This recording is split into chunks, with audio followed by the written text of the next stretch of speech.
Name the first word that comes to mind, Stephen. Emma. Perfect. Welcome to the 6th episode of After Work Drinks. Emma Davenport from Mother and Stephen Ledger-Lomas from BBH. Cheers, guys, to joining me on the sofa. We are doing a Chief Production Officer episode, CPOs. So you guys can actually tell me what that means and what you do. Do you know each other from before? Are you work friends? No. Yeah. You are mates. I know you are. Mates, yeah. We were actually. Go on, you figured it out. I figured it out. We had known each other for nearly 16 years. We used to work together at Mother, and we actually ran an account together at Mother, didn't we? We did, yeah. Yeah. What was that? That was 2008, was it? That's a long Yeah, it was so 2008. yeah. Well, why don't you guys tell us what you do as a Chief Production Officer or two Chief Production Officers? I guess I am responsible for creating a team and a production department who can meet the kind of ambition and energy of the creative department. That's broadly what a Chief Production Officer is responsible for. Yeah. Say. I always say it's just we're in charge of everything that is made, that is seen in the world, which sounds kind of lofty, but it doesn't mean we personally are on every project. But as Emma said, you're literally setting up the company to be able to make, whether it's, whatever it is that you're Whatever doing. it is. Yeah. And in terms of your day-to-day, because I imagine the higher up you become, the less involved in, tell me if this is wrong, in the work you potentially are, or slightly more removed from it. Is that right? I mean, I think it's just you're involved in a different way. Yeah. Yes and no. I was actually talking about it with somebody yesterday, and they were saying, do you miss producing? Of course you do get involved, and you produce at different levels, but in a really weird way, you're sort of producing a team, and you're producing a level of craft, and you're producing relationships with production companies as well. I mean, it's a different thing because it's like one of those things you spend 15, 20 years producing, and you're in charge of the whole thing, and then suddenly you elevate, and you can feel a bit of grief about that, and you can miss it. But at the same time, you take so much from putting together this team and then watching them flourish and grow. And just taking things out of people's way. That's the other way I've defined it. Just like you're there to remove obstacles for people. When the conversations get really, really tough, you're there to remove obstacles and enable people to, move forward. So, which means you broadly need to be aware of everything. So it's like, I think that is the hardest shift, to go from being a producer who is so in the minutiae, in the detail, to lifting out to be like, okay, I don't need to know all of that. And that's really hard. It's like, I want to know everything. I don't need to know all of that, but I need to know all of this. So if you need me at any point, I can parachute in and be helpful. And that's a really good point, because I found the leap at a certain part of my career to like stepping back and people managing up quite difficult. Yeah. And I think in your department where a lot of your job is attention to detail, right? It must be such a hard step. Yeah, it's a really hard. How did you force yourself to let go a little bit? I would say it's like you just shift your kind of responsibility into macro rather than micro. So you still have a responsibility. You have to know that you do still need to be a control freak. You just need to shift your energy elsewhere. I think because I was a production director for quite a long time before, so I wasn't hands-on producing as much. I think I did that for 8 years before this role. So I kind of had a bit of a practice run at it and been able to, because I'd have producers working with me, like, okay, just leave them to it. You can't be checking everyone and saying, well, like, you're not going to be popular for that. So it made the transition slightly smoother for me. And yeah, I mean, I slightly less kind of linear route into where I have become a chief production officer. But when I joined as head of production, I'd actually worked with Emma for a period of time at Mother, and then I'd gone off to do a couple of different bits. And then when I arrived back in, predominantly just producing. And then when I arrived back in as head of production, it was a bit of a kind of a cold start back into that idea of running a team, and which was quite a transition. I mean, for me, the biggest thing is it's not like a death of the ego, but it is also like there are elements of what we do that mean you have to be slightly egoless about not standing at the front of every single project which is delivered.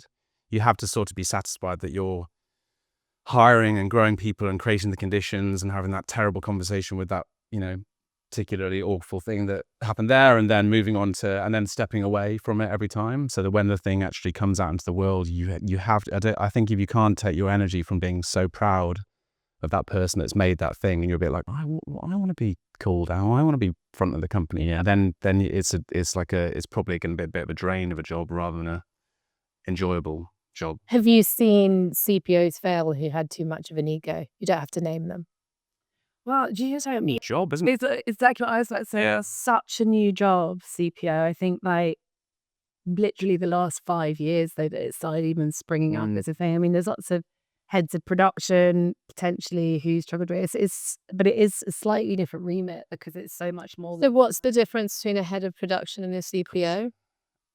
I personally think it's that representation at the top table of the management of a whole company. So it's less, you're less responsible just for that department and delivery, and you get a seat at the table to be able to look at the, obviously with the rest of the leadership team, look at the overall strategy of which way the agency's heading. You get pulled into lots of things which are much more operational on a bigger kind of company level.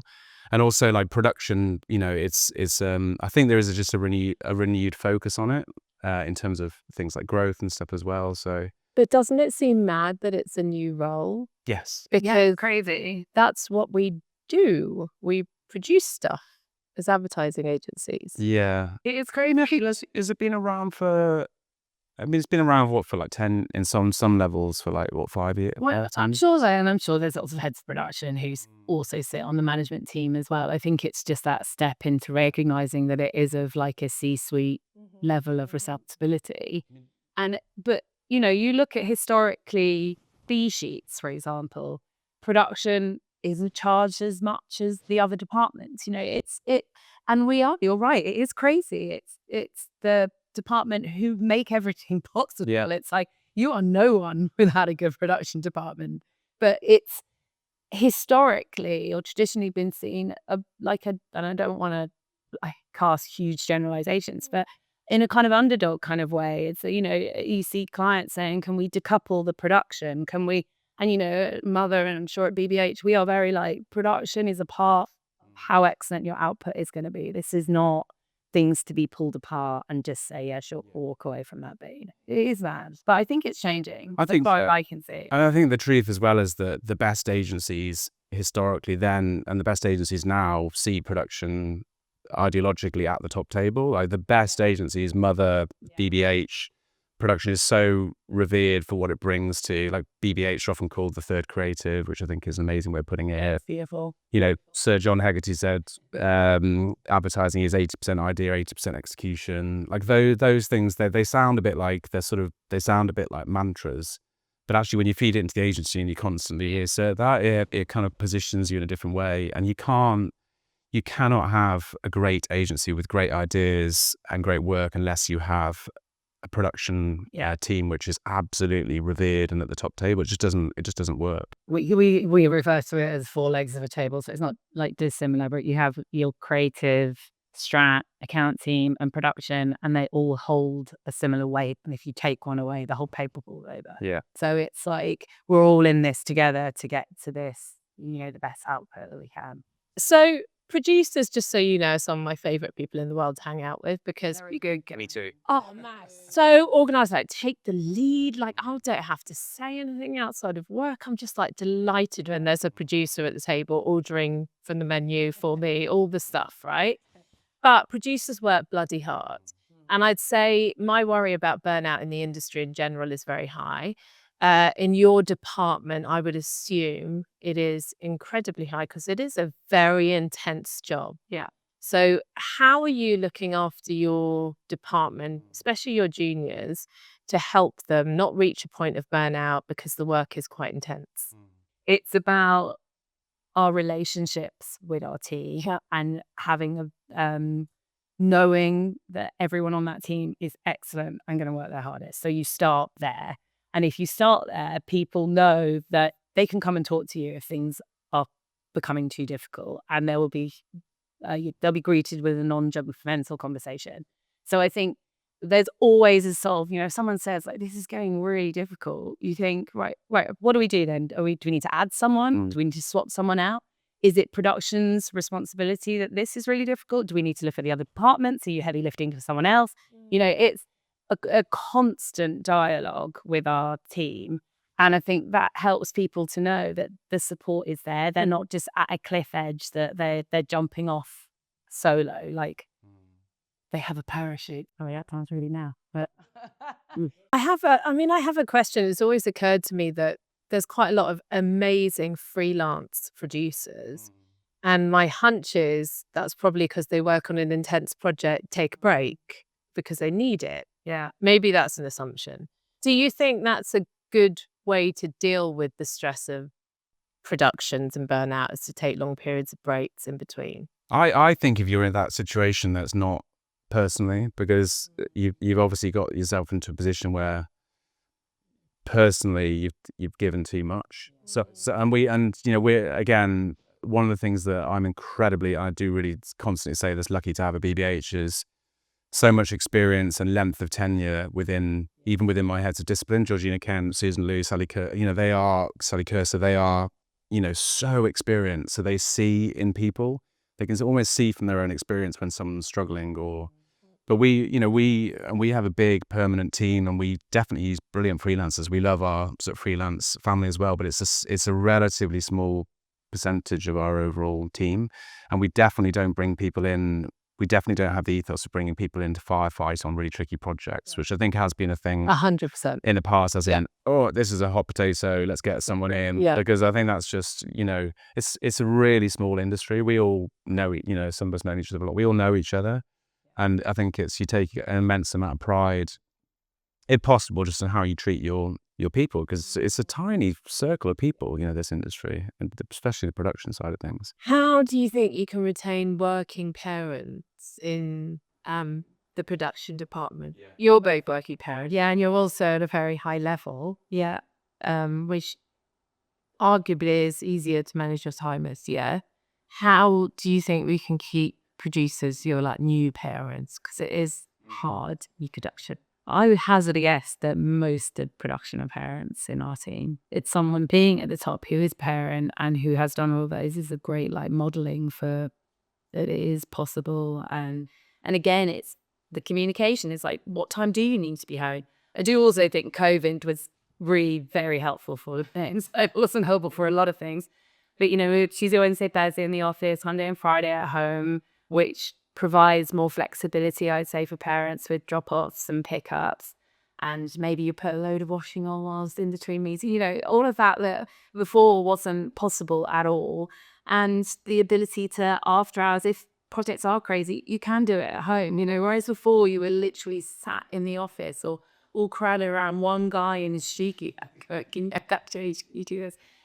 We're all able to be much more like nomadic with how we meet now, because of that, which I think has been a real gift to parents. The shoots are still there for now. Yeah, the shoots are still there, but I guess with advertising, the shoots are pretty short normally. Like if you get a 5-day shoot, that's very unusual. Yeah. It's like 1 or 2 days, it's coming far enough out. Yeah. Producers are masters of their own destinies enough to be able to plan for them coming. Of course, there are some that are overseas, and if a parent's like, this is not going to work for me. Yeah. They're like, I can't do this. I have this.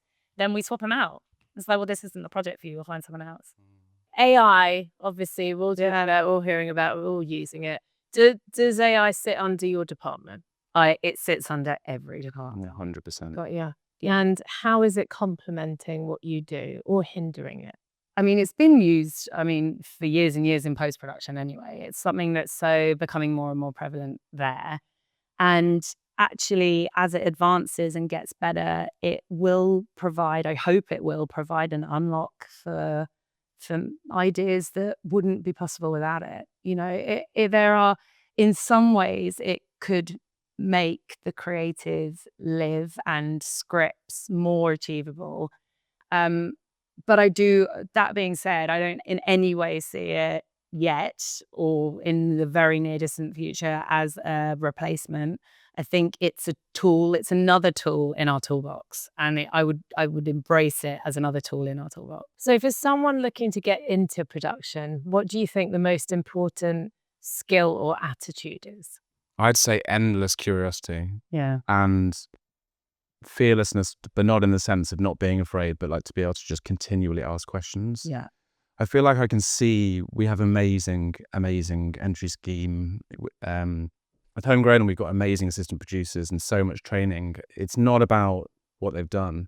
I feel you can sense in someone straight away whether they're going to be a good fit because they're just so endlessly curious about every single facet of it. And they're happy to turn around to a senior producer that's, knee deep in a budget and just go, how do you do that? Or like, why is that like that? Or how did you find them? It's just, I think you just need to have that ambition, that drive to be able to, want to make things. We also look for, the same as you guys. We have like a huge rate of retention in production. So we have people who stay a really, really long time, and the world is moving really, really fast. So if you don't bring in people who can bring a new perspective or something we can all learn from, then your department is going to be stale really quickly. And I think in our juniors, we're like, how are you interacting on social media? What have we got to learn from you? Because we know a lot. We know not everything, but a lot, enough. But we have a lot to learn. We have a lot to learn as well. And I think seeing like our juniors as an opportunity for us to learn too is like a really powerful thing. And an entirely new generation who's interacting with media in a completely different way, and that's really exciting. And like, tell us, teach us, really, please. What's the best piece of advice you've ever been given? Hire people that are better than you. Don't wear navy blue or navy blue suit. Too boring you. It's repeatedly. Mine is actually every decision is the right decision if you make it for yourself. You quite often get to these moments where people come to you and say, I've been offered this thing, or there's a shiny thing. And I always encourage people to go and have conversations with anyone that approach. It sounds a bit laissez-faire, but because I think it's good to always constantly kind of reassert why you work at a particular company out, and it can really help. That can really help. But I think where people are going, what should I do, or I would always just say, just make a decision. And as long as you're not being forced into it, there's external factors. If you're making that decision, whether it's not immediately the right thing or not, it has a way of like hand back around. It feels right. I never went anywhere on it. Yeah. That's been the official interview. Little cheers. Well done, you two. That was amazing. Yes, cheers. Cheers has had our pate G&T. She's on her third. 9:30 in the morning. I can't drink at this time.